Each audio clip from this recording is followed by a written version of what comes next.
صحابی رسول ہیں جن کا نام حضرت حذیفہ بن یمان رضی اللہ تعالی عنہ۔ حضرت حذیفہ بن یمان رضی اللہ تعالی عنہ فرماتے ہیں میری والدہ علیل تھی، بیمار تھی۔ میں نے ان سے اجازت طلب کی کہ اماں جی اجازت دیجیے رسول اللہ کی بارگاہ میں حاضری پیش کرنی ہے۔ اماں نے ایک شرط پر اجازت، میں ہاں میں تمہیں اجازت دوں گی لیکن ایک شرط ہے، جب رسول اللہ کی بارگاہ میں جاؤ گے نا تو اپنے لیے بھی اور میرے لیے بخشش کی دعا کرواؤ۔ یہ صحابہ کا عقیدہ تھا، رسول اللہ کے ہاتھ اٹھ گئے تو ہماری بخشش پکی ہو گئی۔ تو حضرت حذیفہ بن یمان نے والدہ سے وعدہ کیا اماں جی اسی طرح ہوگا، مجھے اجازت تو دے دیجیے۔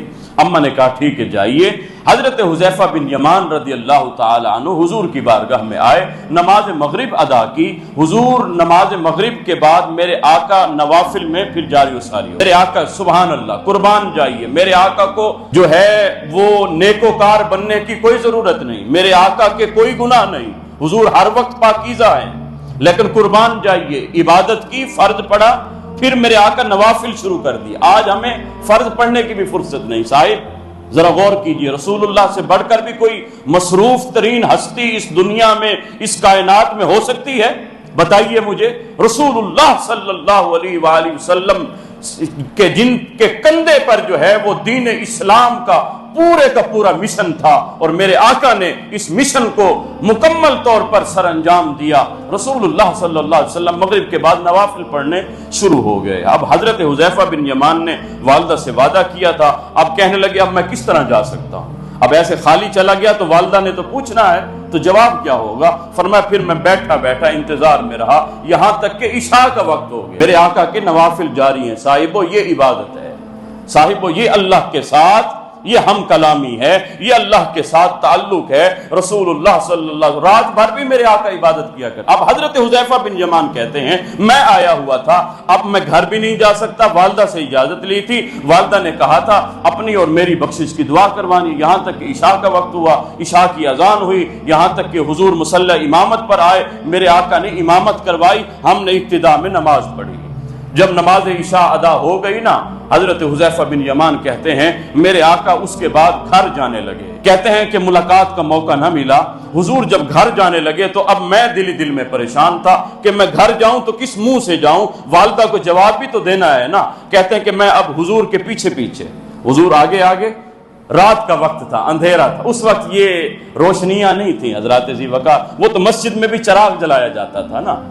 تو کہتے ہیں کہ رات کا اندھیرا تھا، میں حضور کے پیچھے تھا، اچانک حضور جو ہے وہ رک گئے، اور پھر میرے آقا نے خود فرمایا من ھذا، کون ہے یہ پیچھے کون ہے؟ پھر حضور نے خود فرمایا انت حذیفہ، کیا تو حذیفہ ہے؟ حضور نے دیکھا نہیں، قسم بخدا۔ حذیفہ کہتے ہیں میرے نبی نے پیچھے مڑ کر نہیں دیکھا، بلکہ حضور وہیں کھڑے آگے کھڑے میرے آقا فرمان انت حذیفہ، کیا تو حذیفہ ہے؟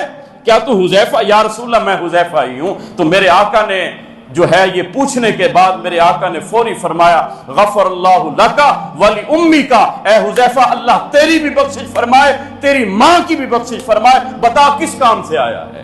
کہتے ہیں میرے سوال کا جواب تو مل گیا تھا نا، میں تو آیا تھا دعا کروانے، تو حضور نے پہلے ہی اپنے لب کی جنبش سے جو ہے فرمایا حذیفہ تیری ماں کی بھی بخشش ہو، اللہ تیری بھی بخشش فرمائے، بتا کس کام سے آیا ہے؟ اب حضرت حذیفہ کہتے ہیں دل میں اور تو کوئی تمنا تھی ہی نہیں، یا رسول اللہ آپ کی زیارت کے لیے حاضر ہوا تھا۔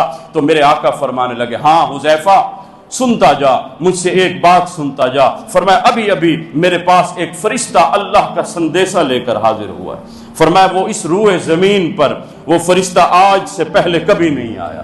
اس نے دو کام کے لیے اللہ سے اجازت مانگی کہ میرے مالک ایک تو مجھے اجازت دے دے کہ میں تیرے نبی کی بارگاہ میں سلام کرتا آ جاؤں، میں تیرے نبی کو سلام کر رہا ہوں، قربان جائیے۔ آج امتی کو اللہ نے کتنا کرم عطا فرمایا کہ جاؤ مدینے میں جاؤ اور رسول اللہ کی بارگاہ میں روضہ انور پر جاؤ اور حضور کی بارگاہ میں سلام بھیجو۔ بلکہ کرم تو یہ ہے، حضور فرماتے ہیں کہ جمعے کے دن جو میرا امتی مجھ پر درود بھیجتا ہے، سلام بھیجتا ہے، میں محمد اس کا سلام سنتا بھی ہوں اور اس کا جواب بھی دیتا ہوں۔ تو آج تو امتیوں کے لیے کتنی کرم نوازی، فرشتہ اجازت لے رہا ہے، مالک اجازت دے میں تیرے نبی کو سلام کر کے آ جاؤں۔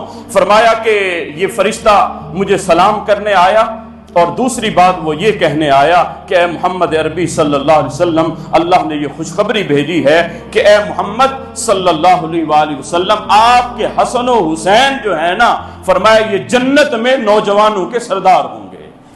حسن ان الحسن والحسین سیدہ شباب اہل الجنہ، لوگوں یہ جنتی نوجوانوں کے سردار ہوں گے۔ میرے آقا نے فرمایا کہ میں ان دونوں سے محبت کرتا ہوں، اللہم انی احبہما، اے میرے مالک میں ان دونوں سے محبت کرتا ہوں، فاحبہ، بس تو بھی محبت کر، کس سے؟ من احبہما، جو ان دونوں سے محبت کرے۔